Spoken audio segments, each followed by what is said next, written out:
You don't improve memory by forcing it, you improve it by changing how your brain handles information. Most people think memory problems are about forgetting too much, but in reality, the issue usually starts earlier. It begins at the moment you receive information.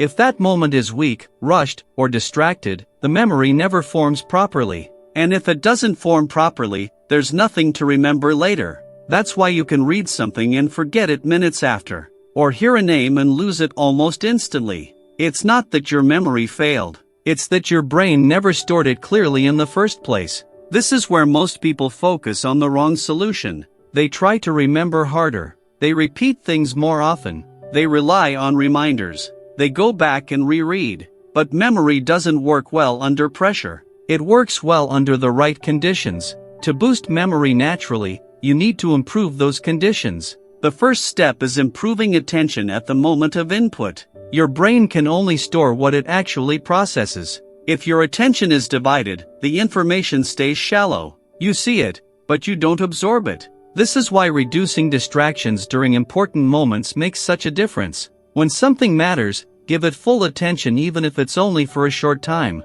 That small shift increases how deeply the information is encoded. The second step is slowing down your intake. Most people move too quickly from one piece of information to another. They read, scroll, listen, and switch tasks without pause. Your brain doesn't have time to process. When you slow down slightly by pausing after reading something or repeating it in your own words, you give your brain time to organize it. This improves retention without requiring extra effort. The third step is using simple reinforcement. Memory strengthens when information is revisited, but not immediately and not excessively. Spacing matters. Coming back to something after a short break forces your brain to retrieve it. That retrieval strengthens the memory. This is more effective than repeating something over and over in a short period. The fourth step is reducing overload. Your brain is constantly filtering information. If too much comes in, it becomes selective. Only a small portion gets stored. By limiting unnecessary input, notifications, background content,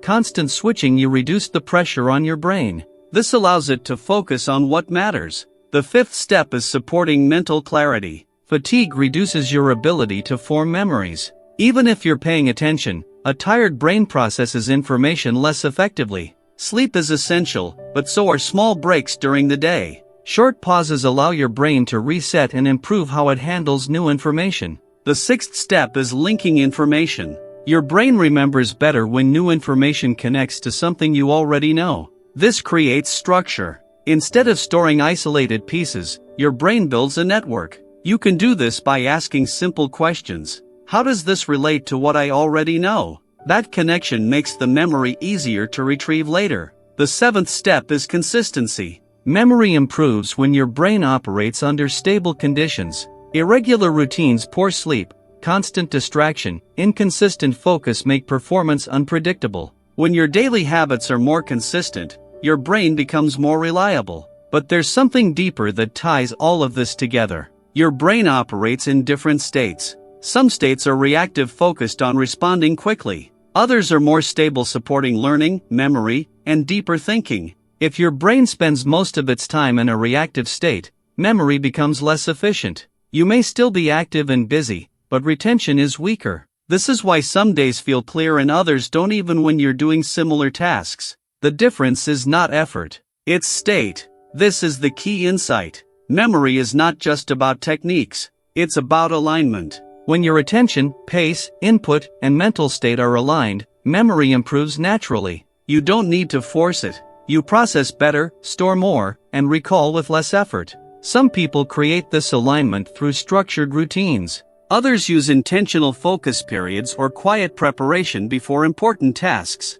And there are also simple audio-based methods designed to help guide the brain into more stable patterns associated with learning and memory. The goal is not to push your brain harder. It's to reduce resistance. When your brain is in the right condition, memory becomes more consistent. You remember conversations more clearly. You retain what you read. You stop feeling like things are slipping away. And that changes how you approach your day. Instead of compensating for weak memory, you rely on a system that supports it. In the end, boosting memory naturally is not about adding more effort. It's about improving how your brain processes information from the start. If this helped you understand how memory actually works, consider subscribing. This channel focuses on clear, practical ways to improve how your mind performs in everyday situations. And if you want to explore a simple way to support focus and memory as part of your routine, there's a resource linked in the description. It's designed to fit into a short daily practice and can help you experience how your brain responds when the conditions are right.